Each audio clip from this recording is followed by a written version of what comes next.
Inni dzanantu anni mulakin hisabiyah. Saya yakin bahwasanya saya ini akan dihisab.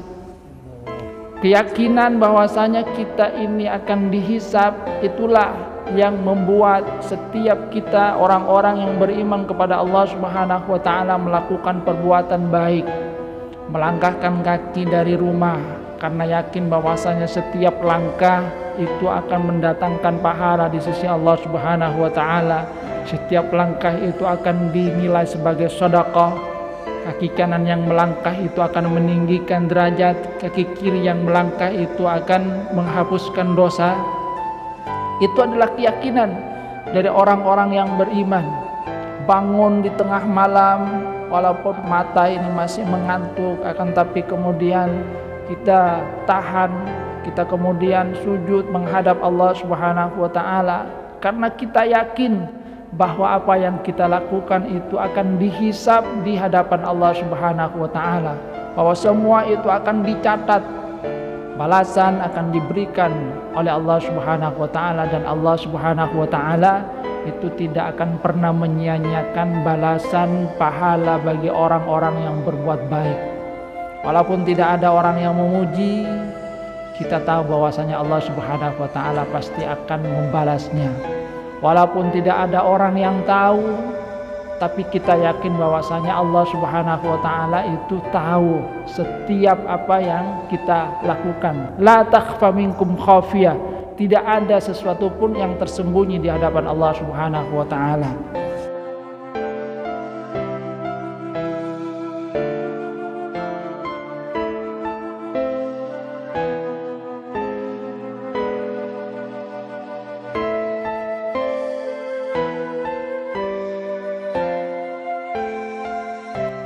Assalamualaikum warahmatullahi wabarakatuh. Innal hamdalillah nahmaduhu wa nasta'inuhu wa nastaghfiruh wa na'udzu billahi min shururi anfusina wa min sayyiati a'malina. May yahdihillahu fala mudilla lahu wa may yudlil fala hadiya lahu. Ashhadu an la ilaha illallah wahdahu la syarika lahu wa ashhadu anna Muhammadan abduhu wa rasuluhu la nabiyya ba'dah.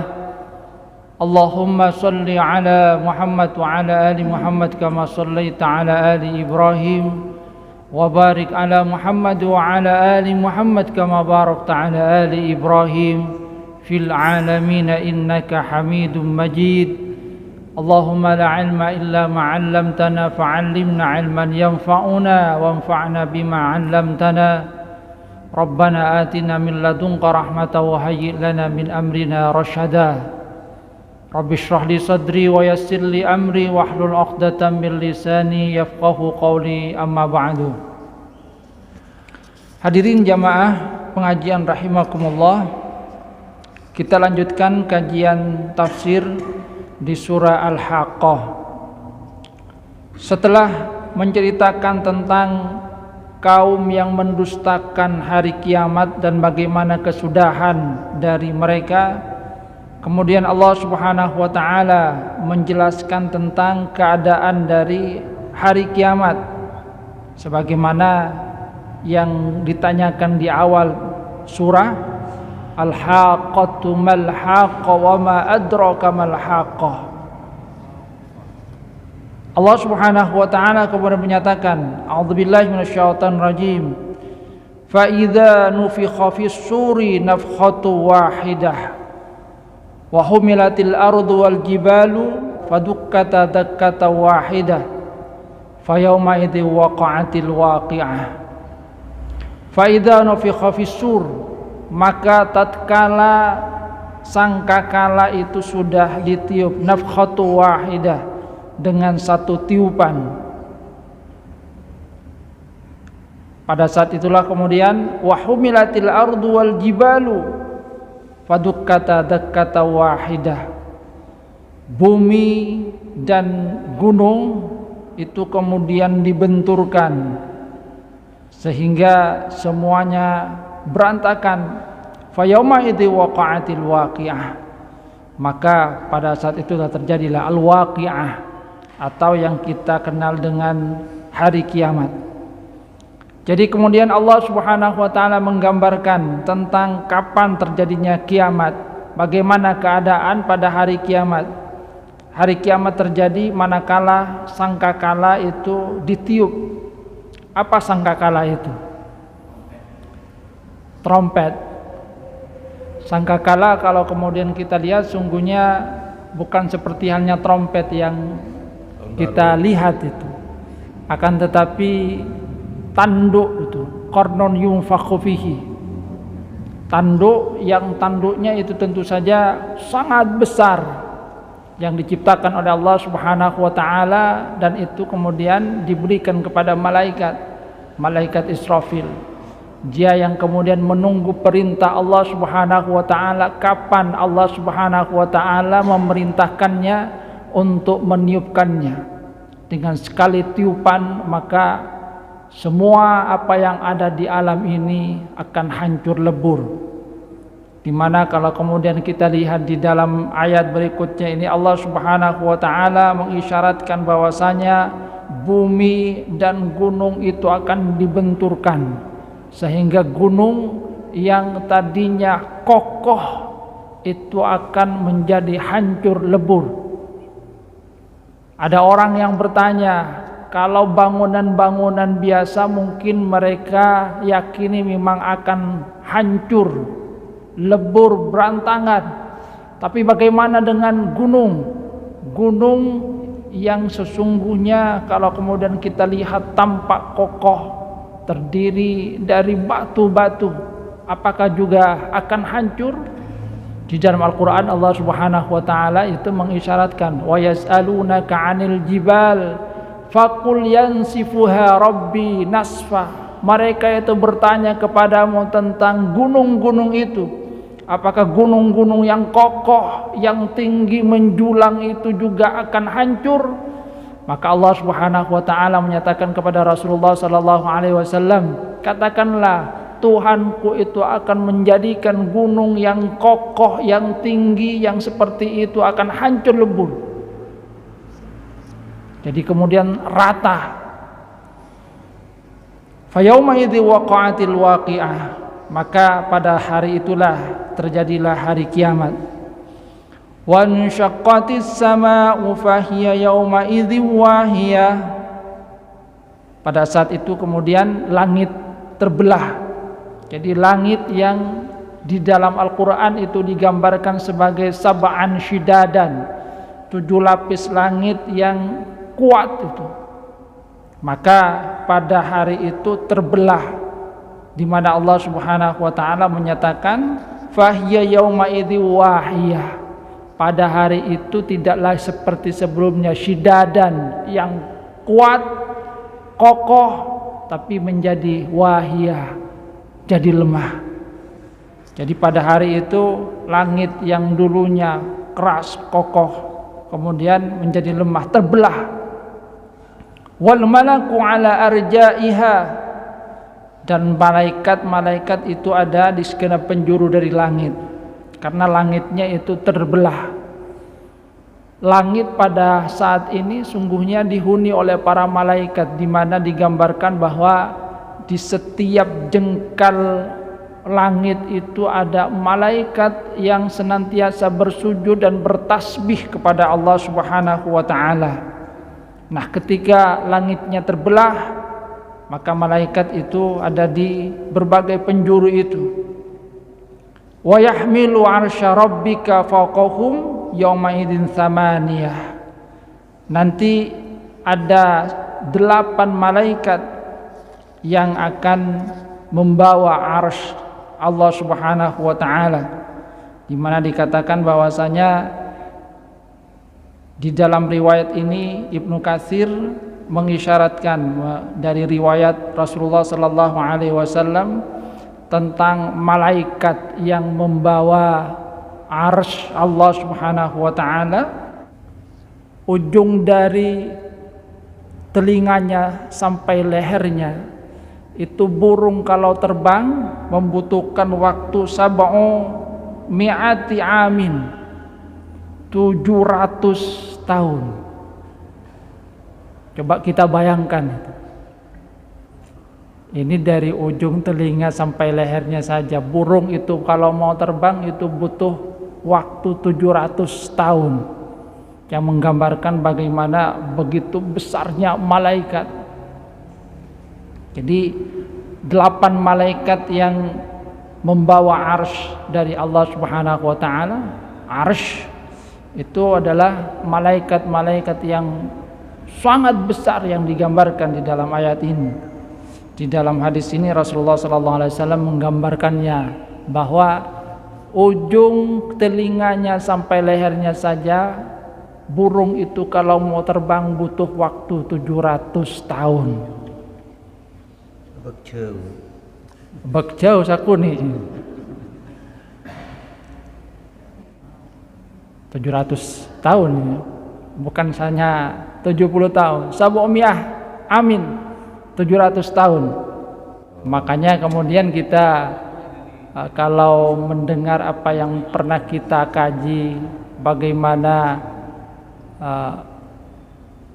malaikat yang menjaga neraka yang kemudian diremehkan oleh orang-orang kafir, bahwa yang menjaga malaikat itu berapa? 19. Kemudian katakan, wah sudah, saya yang akan menghadapinya. Mereka tidak tahu bahwa yang menjaga itu adalah malaikat, bukan seperti halnya manusia biasa. Kalau pada saat ini arsy Allah Subhanahu wa taala itu dipikul oleh empat malaikat. Nanti pada hari kiamat dipikul oleh samaniyah. Yauma idzin turaduna la takhfa minkum khafiyah. Maka pada hari itu kalian manusia itu akan dihadapkan kepada Allah Subhanahu wa taala. Semua manusia itu akan dihadapkan kepada Allah Subhanahu wa taala. La takhfa minkum khafiyah. Tidak ada sesuatu pun yang tersembunyi. Jadi manusia pada hari itu akan dihadapkan kepada Allah Subhanahu wa taala. Untuk apa? Untuk mempertanggungjawabkan semua yang dia perbuat ketika ada di dunia. Tidak ada sesuatu pun yang kemudian tersembunyi. Kalau pada hari ini mungkin saja ada yang bisa kita sembunyikan, tapi nanti tidak ada sesuatu yang tersembunyi, semuanya itu akan tampak. Kalau kemudian kita lihat gambaran tentang orang-orang yang nanti dikumpulkan pada hari kiamat, Masya Allah, manusia sebagaimana yang digambarkan oleh Rasulullah Sallallahu Alaihi Wasallam itu dalam keadaan telanjang, tidak berpakaian, tidak dikhitan. Yang kemudian Siti Aisyah itu bertanya, ya Rasul, laki-laki dan perempuan berkumpul dalam keadaan telanjang seperti itu, apakah kemudian tidak tolah-toleh? Maka kemudian kata Rasulullah Sallallahu Alaihi Wasallam, al-amru yauma idzin a'zam. Urusan pada hari itu lebih dahsyat daripada tolah-toleh, karena semua manusia itu memikirkan urusannya sendiri, tidak ada waktu untuk tolah-toleh. Bagaimana mereka itu menghadapi satu hal yang sangat menakutkan. Mereka menunggu kapan diadakannya hisab itu, telanjang. Dan nanti manusia pertama yang diberikan pakaian itu, kata Rasulullah Sallallahu Alaihi Wasallam, adalah Nabiullah Ibrahim. Jadi manusia pertama yang nanti di padang mahsyar diberikan pakaian pertama kali itu adalah Nabiullah Ibrahim alaihissalam. Kenapa beliau itu yang mendapatkan kehormatan untuk mendapatkan pakaian pertama, diberikan karunia? Dalam Al-Qurtubi menyatakan bahwa beliau itu diberikan kehormatan mendapatkan pertama kali pakaian adalah karena ketika beliau itu mau dibakar oleh kaumnya itu ditelanjangi, dipaksa dibuka pakaiannya, kemudian ditelanjangi, diikat, setelah itu dibakar. Maka kemudian Allah Subhanahu wa taala membalasnya di hari kiamat. Manusia pertama yang diberikan karunia pakaian oleh Allah Subhanahu wa taala adalah Nabiullah Ibrahim alaihissalam. Yauma idzin tu'raduna la takhfa minkum khafiyah. Kita semua nanti akan dihadapkan kepada Allah Subhanahu wa taala, tidak ada satupun yang kemudian terlewat. Semua nanti akan menghadap Allah Subhanahu wa taala, mempertanggungjawabkan semua apa yang kita lakukan selama di dunia. Maka kemudian Allah Subhanahu wa taala menceritakan pertama kali tentang orang-orang yang beruntung. Allah Subhanahu wa taala menyatakan, fa amma man utiya kitabahu biyamini fayaqulu ha umqra'u kitabiyah. Adapun orang-orang yang diberikan kitabnya dengan tangan kanannya, maka dia berkata, ha umqra'u kitabiyah. Ini baca, ini kitab saya. Kenapa dia begitu gembira menerima kitabnya? Karena dia tahu bahwa dia sudah melakukan perbuatan baik pada saat di dunia. Dia katakan, inni dzanantu anni mulakin hisabiyah. Saya yakin bahwasanya saya ini akan dihisab. Jadi keyakinan bahwasanya kita akan dihisab itulah yang akan membuat kita melakukan perbuatan baik di dalam kehidupan di dunia ini. Coba kenapa misalnya kita duduk di sini? Karena kita akan dihisab oleh Allah Subhanahu wa taala. Bahwasanya perbuatan baik itu akan diberikan balasan baik. Kita duduk di sini diberi uang? Tidak. Bahkan mungkin saja uang berkurang.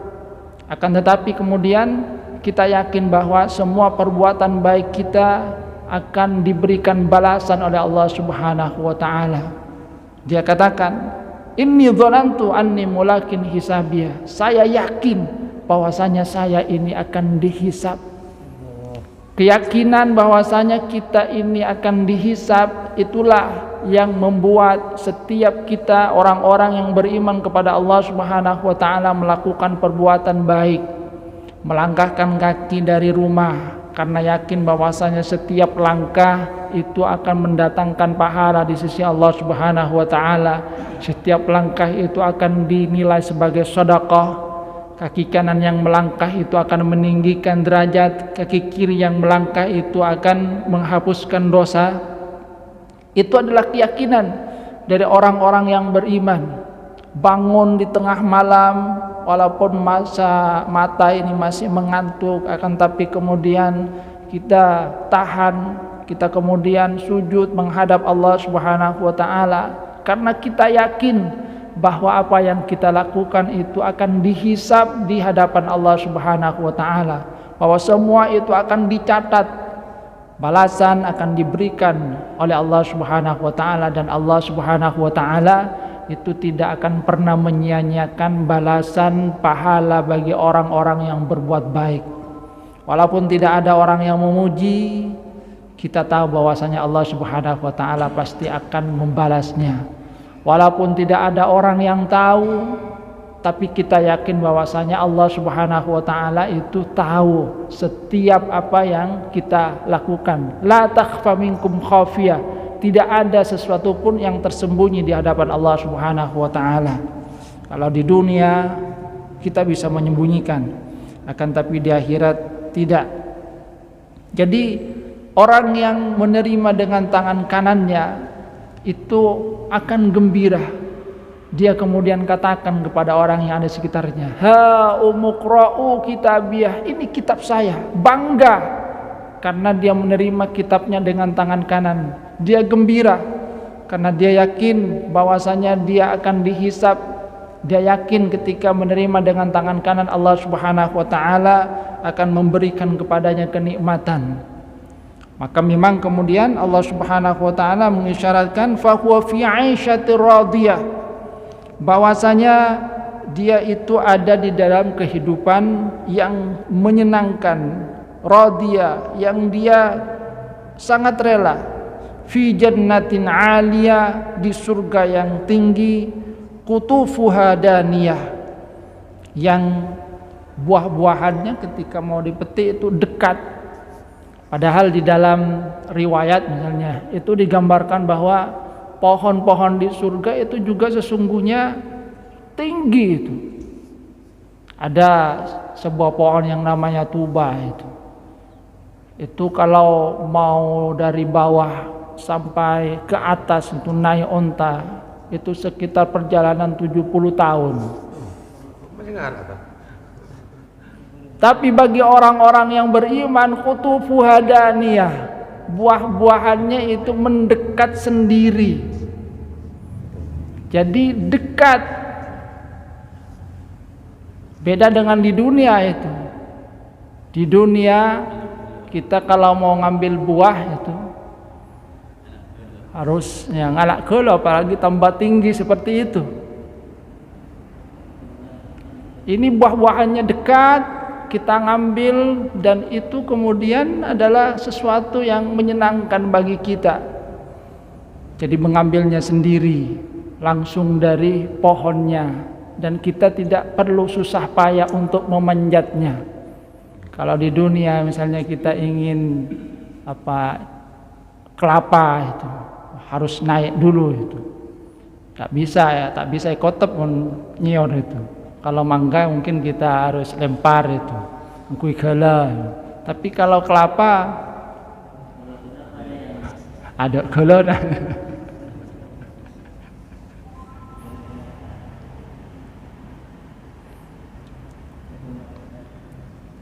Kulu washrabu hani'an bima aslaftum fil ayyamil khaliyah. Kemudian dikatakan kepada mereka, kulu washrabu, makan dan minumlah dengan senang hati, bima aslaftum fil ayyamil khaliyah, dengan apa yang telah kalian lakukan pada masa yang lalu, yaitu apa yang kita lakukan ketika kita di dunia, di mana di dalam ayat ini digambarkan bahwasanya hani'an bima aslaftum fil ayyamil khaliyah tafaddulan alaihim. Jadi apa yang kita makan itu dengan senang hati, dengan mudah. Beda dengan di dunia itu. Kalau di dunia kita mungkin tidak semua makanan kita makan itu dengan enak. Apalagi kalau sudah usia di atas 50, sudah pilih-pilih itu kan. Tidak semua makanan enak kemudian kita nikmati dengan baik itu. Diberikan sate kambing dengan gulinya, kadang ngambilnya sedikit. Ada apa mangalak sakuni? Lah takok tengki darah ya. Itu di dunia. Tapi di akhirat, di surga tidak ada yang seperti itu. Silahkan makan dengan sepenuh hati kalian, dengan senang hati, yang itu kemudian didapatkan dengan mudah. Tidak ada rasa takut, tidak ada takut kolesterol, tidak ada takut kemudian stroke, tidak ada takut darah tinggi. Kita makan dan itu kemudian tidak dibatasi. Hadian. Inilah kesenangan yang ada di surga. Artinya kalau di surga itu semuanya adalah kenikmatan, yang kemudian kalau digambarkan oleh Rasulullah SAW dalam riwayat itu kan digambarkan tentang kenikmatan di surga seperti apa sih? Itu digambarkan memang mala ainun ra'at wala udhunun sami'at. Tidak ada mata yang pernah melihat, tidak ada telinga yang pernah mendengar, wala khatara bi bali ahadin, dan tidak pernah terbetik di dalam hati seorang. Mungkin di dunia ini kita merasakan makanan yang sangat enak, maka itu kalau dibandingkan dengan kenikmatan makanan yang ada di surga itu jauh itu. Ada pemandangan misalnya, pemandangan apa yang paling indah di dunia ya? Mungkin ada yang pernah ke mana, Raja Ampat itu. Kalau di sini mungkin orang-orang yang belum nyampe ada Selopeng, selopeng atau mungkin mana itu kili labak, indah katanya. Tapi keindahan yang seperti itu kalah jauh dengan keindahan yang ada di surga. Kenapa? Gambarannya sudah jelas. Itu tidak pernah terlihat oleh mata. Mala ainun ra'at, tidak pernah terdengar oleh telinga. Mala udhunun sami'at, bahkan tidak pernah terbetik di dalam hati seseorang. Ma khatara ala qalbi bashar, manusia itu tidak pernah terbetik tentang kenikmatan yang seperti itu.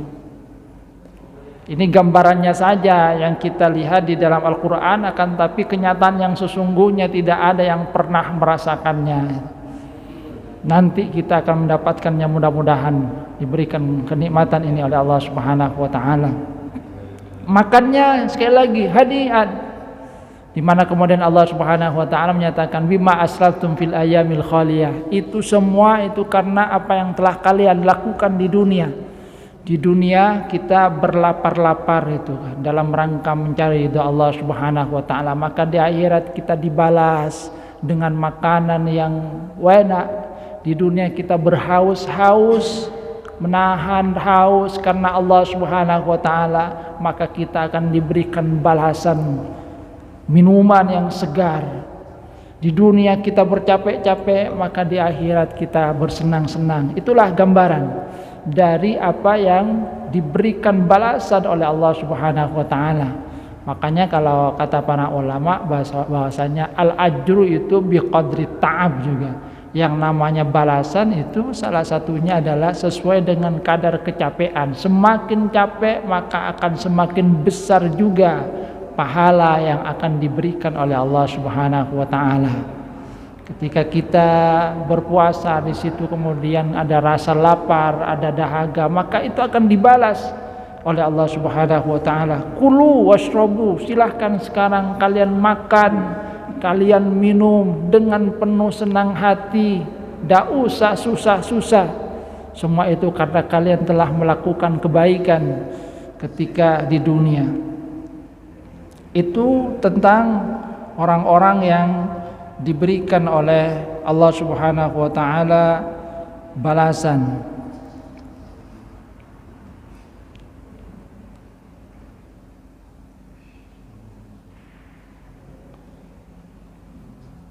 Kemudian Allah Subhanahu wa taala menceritakan tentang yang sebaliknya. Kalau yang pertama kali disebutkan itu adalah tentang orang-orang yang mendapatkan kenikmatan, orang-orang yang berbuat baik, yang menerima kitabnya dari tangan kanan. Maka kemudian Allah Subhanahu wa taala menceritakan orang-orang yang celaka. Allah Subhanahu wa taala berfirman, a'udzubillahi minasyaitonir rajim, wa amma man utiya kitabahu bishimalih fayaqulu ya laitani lam uta kitabiyah wa lam adri ma hisabiyah. Adapun orang-orang yang diberikan kitabnya dengan tangan kirinya, jadi diberikan kitabnya dengan tangan kirinya, ada juga yang kemudian miwara'i dhahri, dari belakang punggungnya, yang itu menggambarkan bagaimana dia termasuk dari golongan kiri orang-orang yang nantinya celaka. Maka kemudian dia berkata, ya laitani lam uta kitabiyah, seandainya saya tidak dapat kitabnya, lebih baik tidak dapat kitab itu. Jadi dia berharap bahwasanya dia tidak dapat kitab. Kenapa? Karena dia tahu bahwa isi kitabnya itu adalah sesuatu yang tidak baik. Bahkan kemudian dia katakan walam adri ma hisabiyah. Dia tidak ingin tahu juga tentang isi yang ada di dalam kitabnya. Kenapa? Karena dia sudah tahu apa yang sudah dia lakukan di dunia. Bagaimana di dunia misalnya dia menyalahgunakan jabatan, bagaimana dia yang seharusnya memberikan harta kepada anak yatim hanya kemudian diambil untuk dirinya sendiri. Bantuan sosial yang seharusnya dia berikan kepada masyarakat dikorupsi sendiri. Itu kemudian dipikir tahu tentang apa yang sudah dia lakukan, maka dia tidak ingin tahu, karena dia kemudian meyakini dia akan menjadi orang yang celaka. Apa yang dia bayangkan, dia ingin supaya kematian itu menghabiskan segalanya. Dia katakan, ya laitaha kanatil qadiyah, seandainya kematian itu memutus semuanya, itu mengakhiri semuanya. Di dunia kan ada orang yang melakukan perbuatan tidak baik, mungkin dia membunuh, setelah itu dia bunuh diri karena tidak ingin dihukum. Kan ada orang yang seperti itu, habis melakukan perbuatan tidak baik, kemudian supaya terhindar, dia kemudian bunuh dirinya sendiri. Supaya apa? Selesai bagi dia. Dia berharap bahwasanya kematian itu akan menghabiskan semua perkara dia. Akan tapi sungguhnya tidak. Kematian itu tidak kemudian mengakhiri semua perkara yang pernah dia lakukan. Dia akan dibangkitkan lagi, mempertanggungjawabkan semua yang pernah dia lakukan. Makanya dia membayangkan, ya laitaha kanatil qadiyah. Kenapa kematian ini kemudian tidak menghabiskan semuanya, mengakhiri semua perkara saya? Kenapa saya dibangkitkan lagi itu? Seandainya kematian itu mengakhiri semua perkara saya, kan enak, sudah selesai itu. Ini kok tiba-tiba dibangkitkan lagi? Dia kemudian katakan, ma aghna anni maliyah, hartaku tidak berguna lagi. Di dunia mungkin saja harta itu berguna. Di dunia orang itu mengumpulkan harta sebanyak-banyaknya karena kemudian dia merasa dengan harta yang banyak dia bisa melakukan apa saja. Di dunia mungkin bisa, dengan hartanya dia kemudian sogok polisi, jaksa, hakim. Kalau kemudian pun dia masuk penjara, di penjara dia kemudian masih enak itu. Karena kemudian walaupun di penjara, ada yang di penjara tapi fasilitasnya seperti halnya di rumahnya sendiri itu. Penjara akan tapi kemudian lengkap, ada kulkasnya, ada televisinya, tempat tidurnya empuk. Jadi di penjara akan tapi enak itu. Bahkan kemudian sesekali diberi uang penjaganya, saya mau jalan-jalan dulu. Oke, jalan-jalan. Kan pernah ada, tidak perlu kita sebutkan karena sudah menjadi rahasia umum. Di penjara kok tiba-tiba ada di Bali itu. Kenapa? Karena ada uang itu. Tidak usah jauh-jauh ke tempat itu. Di sini saja itu ada seorang yang kaya itu di penjara sini. Karena dia punya banyak uang, tiap hari itu para penjaga itu dibosi semua. Enak dia, senang dia itu. Para penjaganya itu juga senang. Kenapa? Tiap hari itu diberikan makanan, berikan minuman itu. Jadi statusnya di penjara kan tapi menjadi bos bagi sipir-sipirnya itu. Itu di dunia. Jadi uang, hartanya mungkin saja berguna, akan tapi di akhirat tidak ada. Tidak ada yang bermanfaat dari hartanya. Walaupun punya harta mungkin saja sebanyak dunia ini, ada emas sepenuh dunia, tidak bisa digunakan untuk menyogok malaikat. Bahkan sungguhnya seperti apa yang dikatakan oleh Rasulullah sallallahu alaihi wasallam, raqatul fajri khairum minad dunya wa ma fiha. Sungguh yang namanya 2 rakaat fajar sebelum subuh itu lebih berharga daripada dunia dan isinya. Dan itu akan kita rasakan nanti pada saat kita menghadap Allah Subhanahu wa taala. Jadi pahala dari 2 rakaat fajar itu akan lebih berharga dari seluruh dunia yang kita kumpulkan manakala tidak kita gunakan dalam rangka kebaikan di dunia ini. Ma'agna anni maliyah, halaka anni sultaniya. Dia katakan juga kekuasaanku itu sudah hilang. Di dunia mungkin saja dia mengejar kekuasaan, bahkan dalam rangka mengejar kekuasaan dia menggunakan berbagai macam cara, semua kemudian disogok sehingga kemudian dia tetap menjadi penguasanya. Bisa di dunia, karena kemudian kekuasaan itu memberikan dia jalan untuk memuaskan apa yang menjadi keinginannya. Kalau penguasa di dunia pasti banyak fasilitasnya itu. Coba misalnya presiden itu sebelum makan itu ada yang mencicipinya, tester itu. Sehingga kalau misalnya ada yang keracunan bukan presidennya itu, tapi testernya dulu. Sebelum masuk kamar itu sudah ada yang mencoba duluan gitu. Jadi pengawalnya itu mencoba empuknya kasurnya, takut ada sesuatu, dimasuki, dilihat.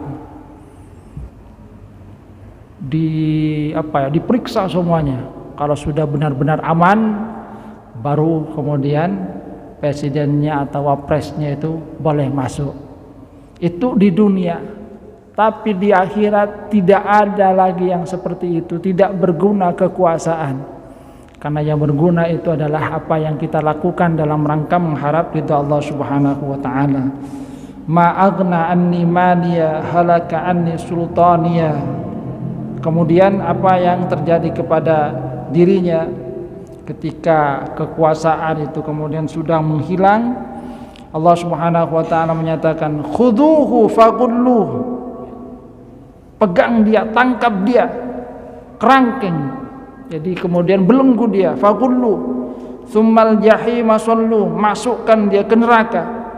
Tsumma fi silsilatin dar'uha sab'una dira'an fasluku. Kemudian belitlah dia dengan rantai yang panjangnya itu 60 hasta, 70 hasta, sab'una dira'an. 70 hasta. Innahu kana la yu'minu billahil azim. Kenapa dia diperlakukan seperti itu? Karena dia tidak beriman kepada Allah Subhanahu wa taala. Nanti pada hari kiamat kita semua itu akan dibangkitkan, di mana kita posturnya bukan seperti sekarang ini.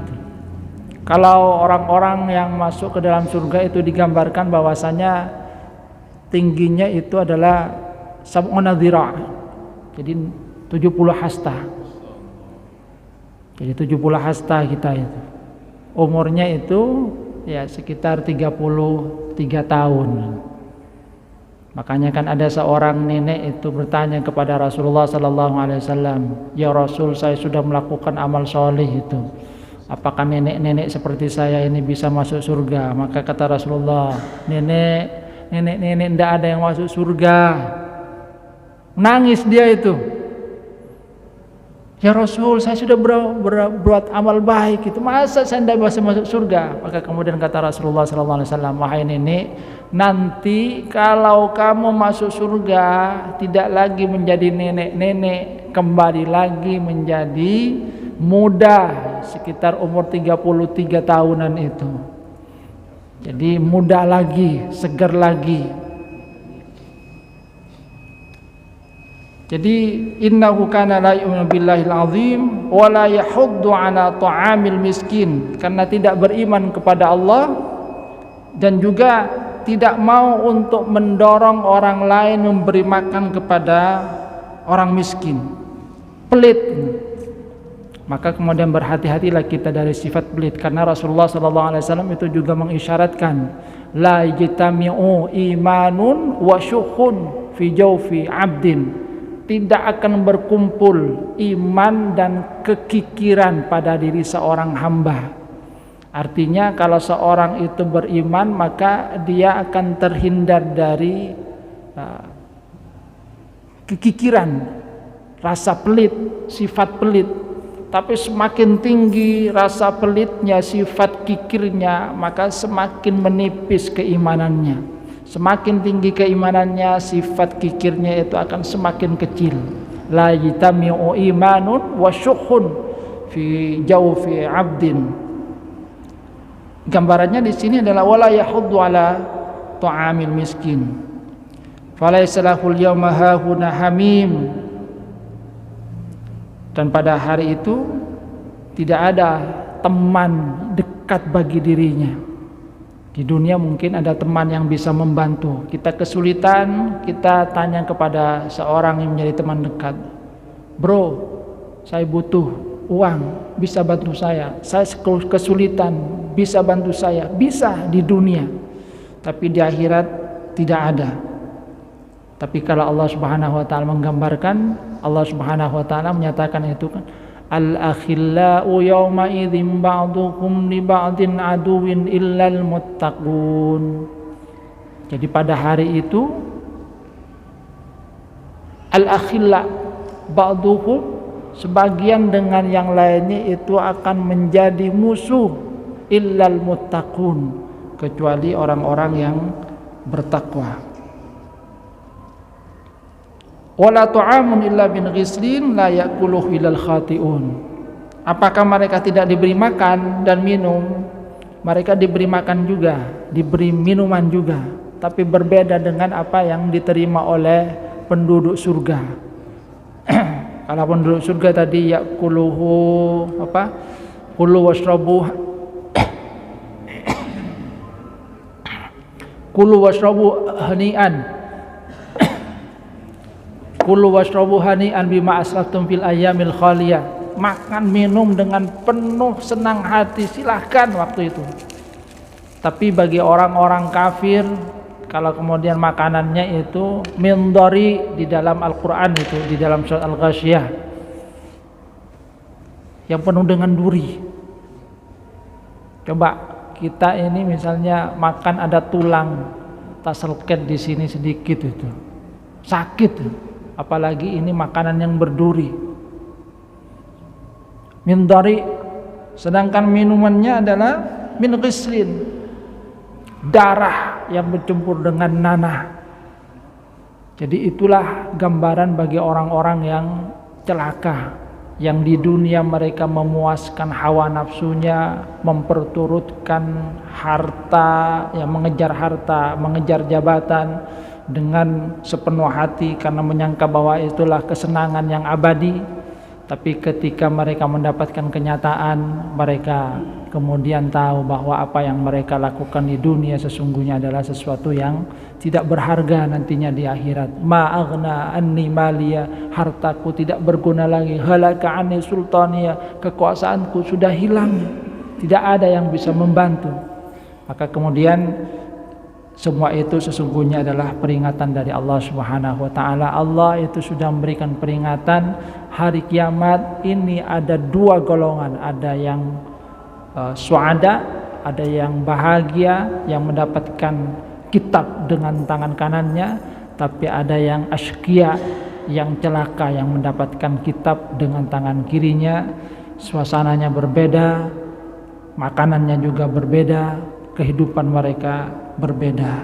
Maka bagi orang-orang yang menggunakan udhunun wa'iyah tadi, yang menggunakan telinganya sehingga kemudian sadar, dia akan berusaha untuk memperbaiki dirinya. Mudah-mudahan Allah Subhanahu wa taala memberikan ma'unahnya kepada kita. Mudah-mudahan kita termasuk kepada ashabul yamin, orang-orang yang nantinya mendapatkan kitab dengan tangan kanan kita. Amin amin ya rabbal alamin. Kurang lebihnya mohon maaf. Wabillahi taufiq wal hidayah. Wassalamualaikum warahmatullahi wabarakatuh.